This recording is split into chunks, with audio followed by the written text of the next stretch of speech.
Hey there, artsy friends. Welcome to my second composition notebook art journal series. So I was taking a nap one day and I knew I was going to wake up and go work on some art pages. And I woke up with this inspiration. I make a flap. So that's what I'm doing today. I'm making a flap. I wanted to add a little bit of interest, dimension, something unique, something I haven't done before. So all I'm doing is gluing a middle page and folding it over. And then I want to strengthen it a little bit. So I am also going to cover it with a solid piece of just plain white copy paper. Now, so far, this is my only inspiration. I have literally zero idea what else I'm going to do with this page. And that's how most of my pages start out. It's just one little decision at a time. So I guess my first decision was to take a nap because I was tired that day. I'm a big fan of naps. My mother told me one time that her mother told her that sometimes you don't even have to try to fall asleep, but just laying down and resting your eyes for 10 minutes just sometimes is enough to help you just catch your breath and start over and not feel so tired. Anyway, okay, so I'm gluing this flap down and I didn't quite cut it long enough to kind of sink it into the gutter there. So I'm thinking, perhaps I will use some tape to anchor that down. And why not use pretty washi tape? So I just chose this pretty little piece of tape here that has a light blue and some sparkly gold little shiny triangles. And anytime that you put something in the gutter of a 2-page spread, you want to make sure you're sinking it down into the cracks so that when you open and close it, it's not going to pull. Does that make sense? Yeah. Okay, so there's my pretty little flap. Isn't that nice? And I am going to go ahead and double up on the other page. I've been pretty much doing that every time now. Part of it is just there's only so many pages I can make in this thing without it becoming a giant alligator mouth. Okay, so what I'm doing right here is called Neurographic art, and I'm doing it as more of an exercise. I've been wanting to experiment a little, and this was purely for my mental health. You know, I use art journaling a lot to just kind of unwind and decompress, and hopefully most of the time I kind of get into that zone, you know, where you're like really into the creative process and you're able to just de-stress. So neurographic art is really cool to look at, but I think there's something to this whole process of just like, don't lift up your pen, just keep going, but go follow the lines in a way that you did not originally draw them. And I think what that does is your brain wants to naturally follow the path that your eye would take as you retraced your original steps. But by going in different directions and circling back into patterns that, were not the original creation, it does something in your brain that is very relaxing. So I just wanted to play around with that just with a pen. And I knew that on the base of a page would be a good place to start with that because you're probably not going to even see it by the time I'm done. So it doesn't really matter if it's interesting or not. But I'm trying not to think too much about the end during the process. I try to just be fully present in each step of my pages that I'm working on because to me, that's what it's all about. So I use those little triangular makeup sponges a lot to smear paint. And I also like using a brush and I also like using my fingers. It's just kind of whatever I feel like. I wanted the makeup sponge is a little broad, so I wanted to kind of paint in the spaces here. And I'm using some shiny pearlescent metallic-y type of paint, which I use quite a bit because I like things that are shiny.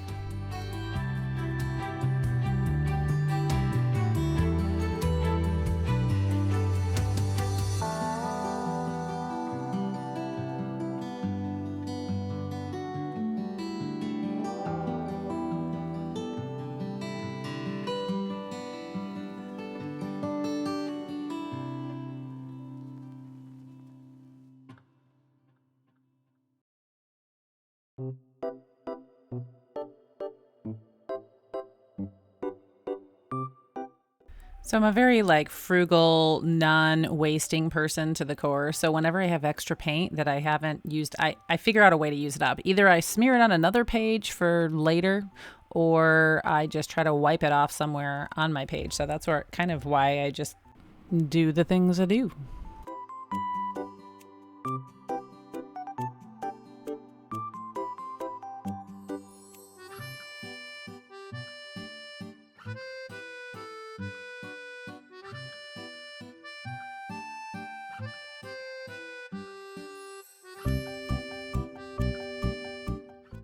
So the little gold shiny triangles on the washi tape is what kind of inspired me to get this gold glitter paint out. So that's an example of how one thing leads to another with art journaling. If you're intimidated, if you're new to art journaling and kind of intimidated by looking at people's finished pieces, I'd encourage you to just take it step by step and don't put the pressure on yourself to envision your grand creation, but just start with one thing and then see where that leads you.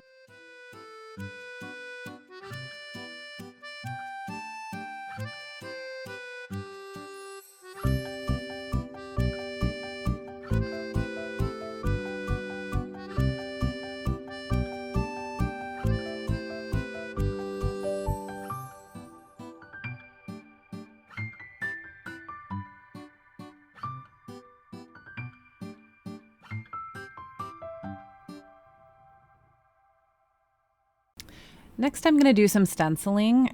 These two stencils I used on a page not too long ago, and then I had done some like asemic writing all over the top of it and then kind of lost the background. So I thought I'm going to do that again because I really liked the way that it looked.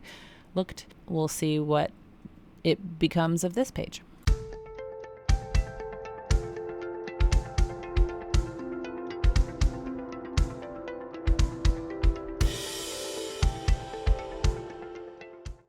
Okay, so I've never used this flap before in my composition art journal, so I wanted to have my stencils overlap. I'm going to let it dry a little bit, and then I want it to look good no matter what. I don't want to look like it to look like it's cut off, so I want that stencil to show on either way that you open the flap.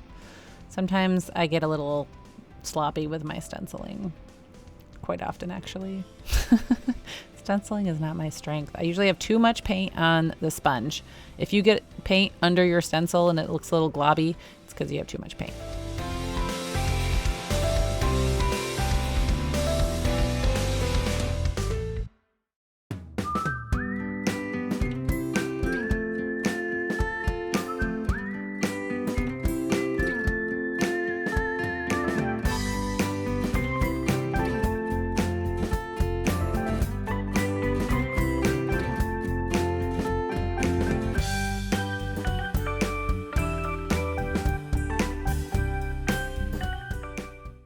Okay, I'm liking how my background is going, but it's a little bold. So if I want to put any quotes or anything on top, it might have to compete with the background. So I'm just taking some white paint that I know is pretty thinned out, and with my finger, I am just going to soften up some of the areas so that it's just not quite as bold.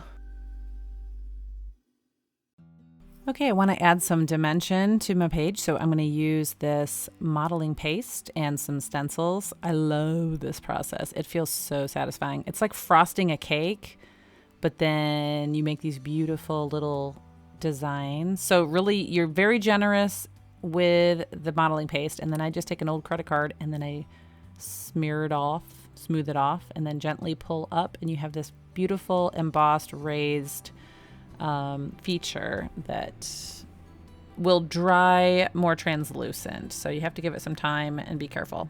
You just pull it up very slowly.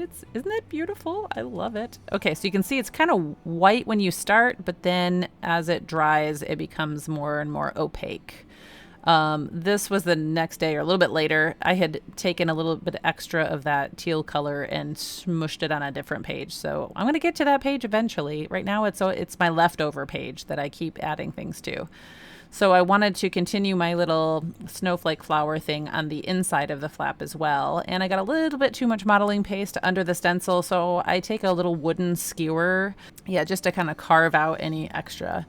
And then make sure it is totally dry. I know, patience. You can use a hair dryer to dry things, or a heat tool. Then once it's dry, you can go over the top of it, paint it, color it in with markers. I'm continuing the gold I pulled from the washi tape. So it's become kind of my highlight feature color.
Okay, so I don't have like a piece of tape or cardstock or paper or anything with the right color background that I want to use for my quote. So I'm just going to paint on a piece of paper, and then I'm using this parchment paper that's transparent to help me gauge where my quote should go. So I don't want to make it too wide that I'm going to have to go over my embossed feature.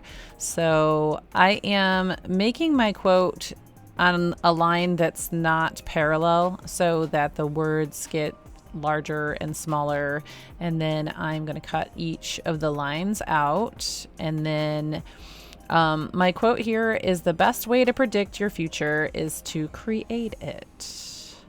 I do a lot of pondering about the past, the future, the present. You know, am I where I want to be? Am I going in the right direction? All of that kind of stuff. So I like this quote because, you know, sometimes I am a fatalist and I need to create the future that I want. So I'm playing around with the placement on the page, and it just feels like it just feels wrong. I can't really, I don't love it on the page. So I'm going to put it back here for now. I'm going to put it aside, and I want a big quote that's going to take up this whole space. So I need to add some paint to my little background paper again, because I need a lot more room, because I found a quote that I like that is kind of big. Again, I am just sketching out my quote quickly on a piece of transparent paper so that I can just make sure the spacing is reasonable and I don't, run out of room. But one thing you can also do instead of worrying about running out of room is continue words on the next line, regardless of if it's in the middle of the word or the end. You can break up words. But this is what I did here. Happiness is achieved when you stop waiting for it and make the most out of the moment you are in. Did I say that? When you stop? Yes. And then at the beginning of the quote is: stop waiting for Friday for summer. And actually the real quote is a little bit different, but I changed it for the future because it kind of incorporates anything. So if we catch ourselves saying, oh, I'll do it, someday I'm going to do this, someday, oh, this summer I want to do this, or, someday in the future I'm going to do this. And you're just kind of waiting for life to happen. But if you want to pursue your happiness, you've got to stop waiting and start doing. Which goes perfectly with my other quote: the best way to predict the future is to create it.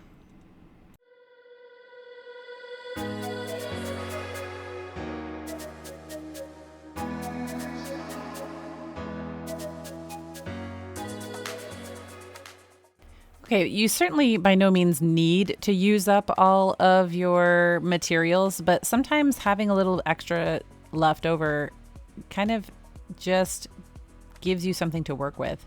So I thought, I've got some more of this paper that's colored with my background color of my quote, and what can I do with it? And I thought, oh, okay, so I know that I needed something more to balance the page, and so by using this same color, I am going to kind of tie the whole thing together. So I'm just gluing down these circles, and here I've got a couple little strips of paper left. So I thought, oh, I can turn that into a little feature over here. Glue some skinny lines. You know, variation in shape can add interest to your page. Even this little nubby thing, I wanted them different heights, so that makes something interesting. And then I thought, well, I'm going to also alternate the size of the circles that I'm using. So I've got kind of larger ones, little ones, and then this ends up being kind of medium. And then instead of cutting it out, I'm just stenciling it where I want it.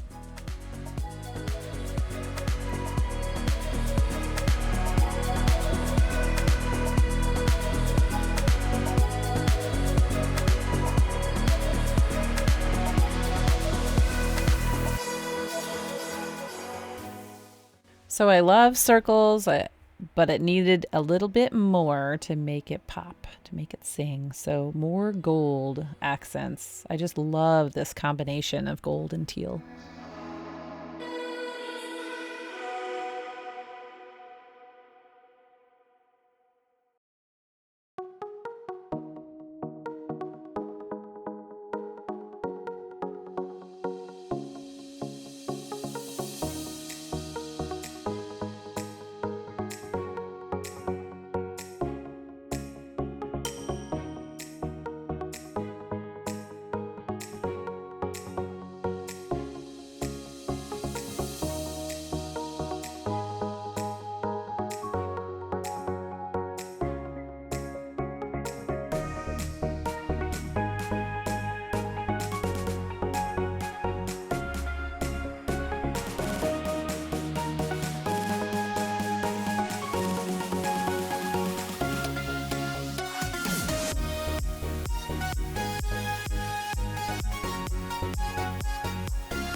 So I like getting my fingers in the paint, and I'm just smearing this gold stuff all over the place because whatever's in behind it will show through. So it ends up just being this beautiful gold glitter everywhere pretty much.